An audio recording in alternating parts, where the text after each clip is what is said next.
We begin here. The ANC NEC virtual meeting continues today. Discussions expected to focus on the former President Jacob Zuma's refusal to cooperate with the State Capture Commission guidelines regarding when members charged with corruption should step aside, the country's economic recovery, as well as preparations for the local government elections. The ANC's 2017 step-aside resolution is a hot potato for the party's highest decision-making body. Tensions are brewing between those who are dealing with corruption in the party versus those who are seemingly protecting the corrupt. A number of high-ranking ANC officials who have been either fingered in alleged corruption and serious offences are now suspended presidential spokesperson Khusela Diko, sacked MEC of Health Bandile Masuku, ANC MP Bongani Bongo, Deputy Finance Minister David Masondo, rape-accused City of Johannesburg Councillor Kenneth Mgaga, who has since asked to be placed on voluntary leave pending his trial, and ANC Secretary General Ace Magashule, who's due back in court this coming Friday on charges of corruption and money laundering amongst others, has stood his ground, saying he will not step aside unless told by branches of the ANC. If branches say I must step aside, I was elected by branches at conference. I will go back to a special conference and the branches must say to me, Comrade Magashule, step aside.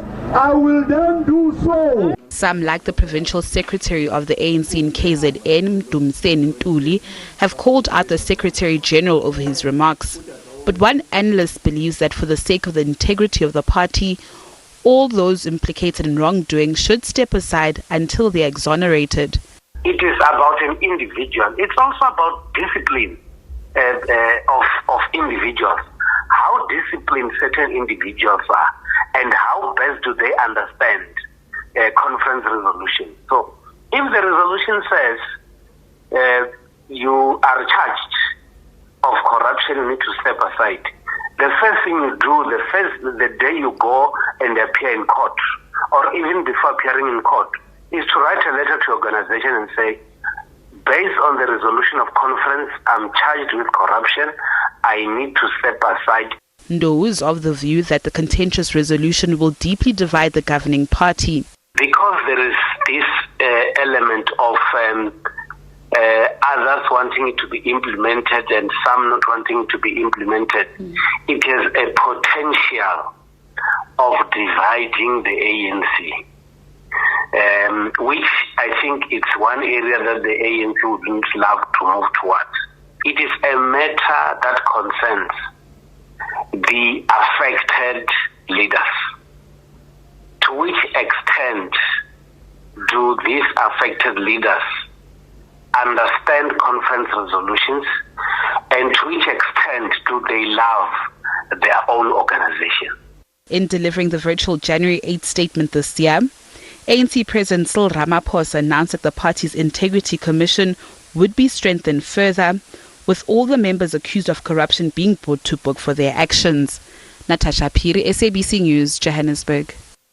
All right, let's get more on this. We're now joined by leadership expert Professor Mazwer Majola. Always a pleasure to have you with us. Prof, I mean, the last set we spoke, you mentioned, you said that the president should be a lot more decisive. And here we are at the ANC NEC meeting. There seems to be some serious divisions on key matters. Just to name a few, the step-aside resolution, the issues regarding Ace Magashule, whether or not the former president, Jacob Zuma, should be standing in front of the Zondo Commission. I mean, how is the president meant to handle these different views, these different, how people perceive certain topics, certain topical issues going forward, especially now? This is a key time for him to put his foot down, as you said the last time we spoke. Well, good day, Flo, and good day to the viewers as well. The leadership will be remembered by his decisions. Ramaphosa will be remembered by, or his legacy will come down to his decisions he made during his time. Remember, in 1996, President Nelson Mandela made tough decisions regarding gear. He told ANC, he told SACP, he told COSATU that gear is not going anywhere. At that time, it's when the tripartite alliance was in disagreement with the gear policy. But Mandela, as a leader at a time, took a tough decision that gear will stay. In 2005, Thabo Mbeki took tough decision, a very unpopular and painful decision when he fired Zuma. Yes, that did bring some instability within the organization, but at least he did make a decision. Now we are talking about Cyril Ramaphosa. Cyril Ramaphosa is very scared in taking decision. Under his leadership, you can see that the center is not holding within the ANC.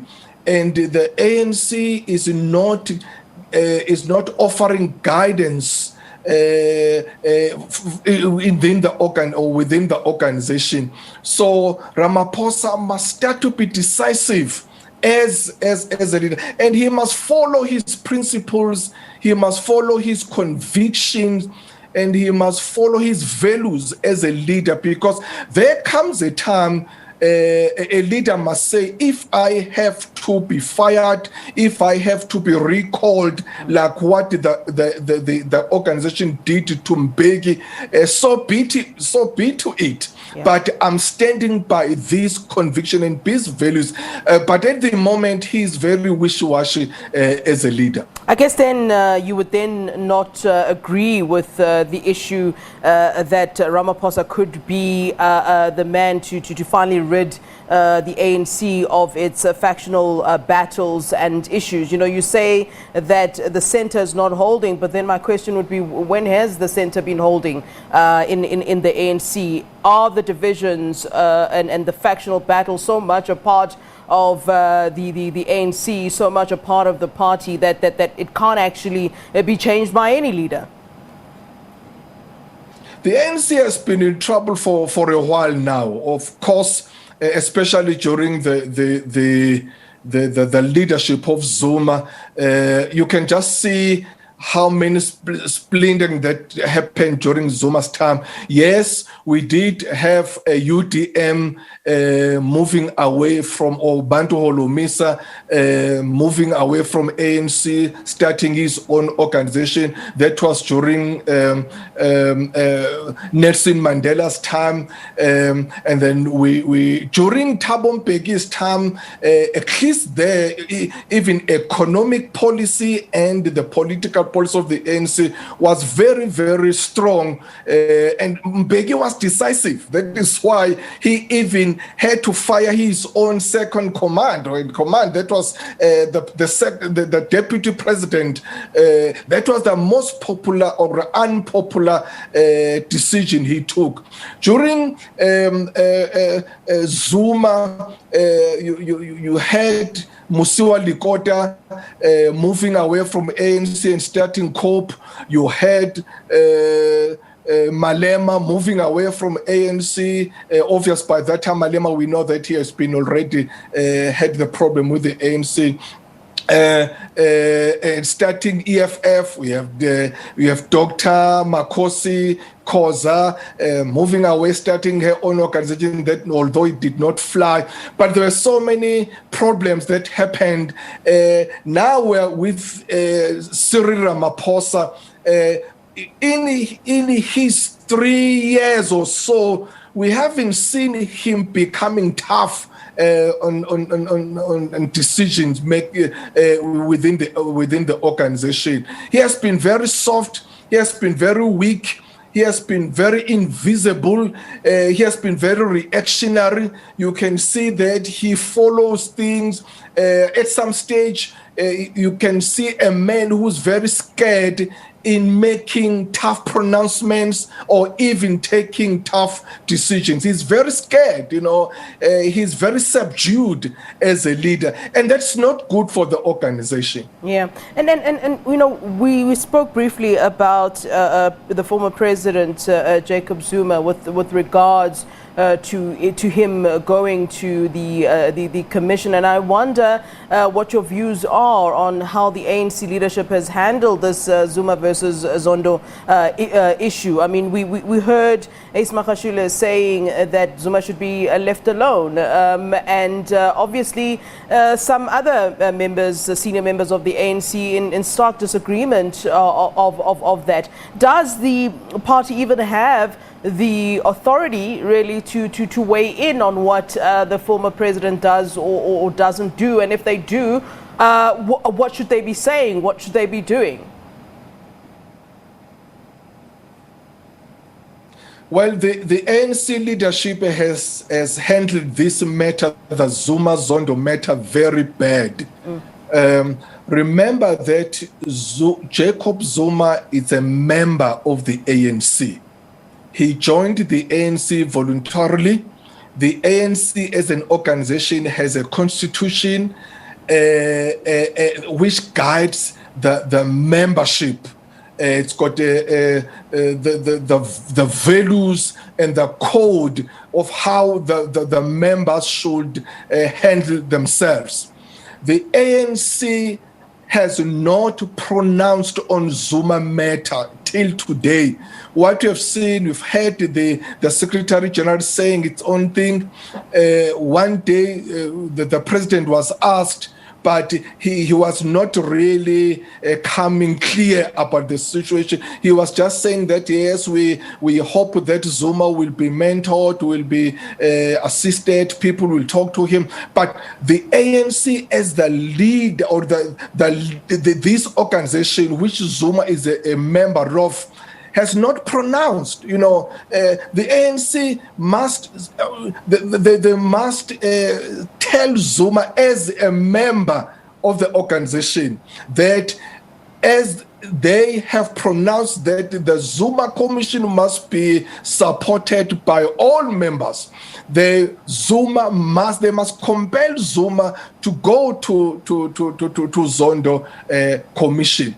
And what is MKVA doing even now? With MKVA, they've sent the soldiers there at Inkandla to defend Zuma from the arrest, and the ANC leadership has said nothing. The MKVA is the structure of the organization. The organization, in terms of the leadership, should be calling the MKVA to order that we don't do things this way. We've said all members must abide and respect and comply with the Zondo.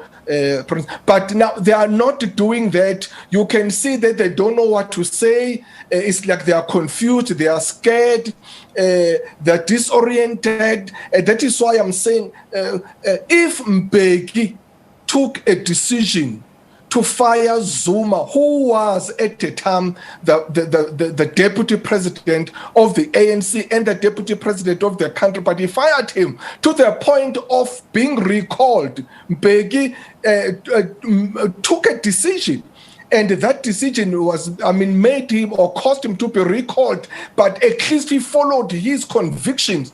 What are the principles and the convictions of Cyril Ramaphosa as far as this matter is concerned? He is scared to take a decision to a person who is the former president of the country. Yes, he's still a member of the ANC, but he's the former president. But you can see that he's scared of making a tough decision against him. So that is why I'm saying, really, Ramaphosa is not coming down as a decisive, strong and tough leader when it comes to serious issues confronting ANC as the organization. Prof, just as we wrap up our conversation, what do you expect to sort of come out of this weekend? I mean, it may be a little bit embarrassing for the president, should there be no clear way forward coming out of this ANC NEC meeting this weekend regarding the issue of those that are implicated in corruption and how they should be treated moving forward. We know that,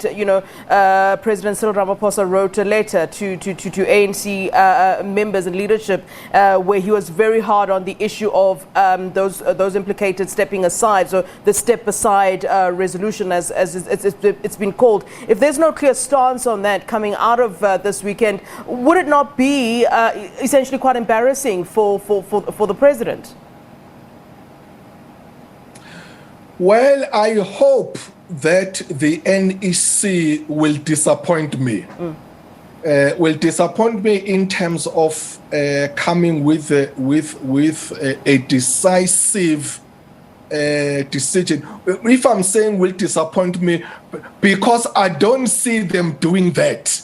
That's why I'm saying I hope they will come at least with something that will disappoint all of us. Yeah. Because I don't see them in this NEC meeting coming or emerging with a united, clear and concise adopted resolution or supporting this resolution. We're still going to see them deferring this matter to another meetings, referring this matter to the branches, or even putting the whole matter on ice, because they're deeply divided and the incorrigible seems to be louder than the incorruptible ones.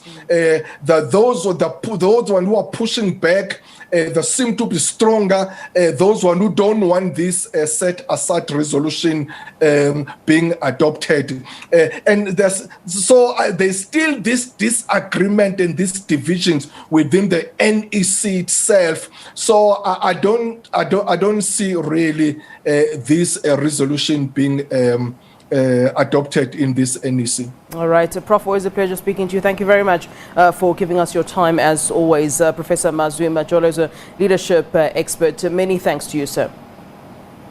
Thank you very much.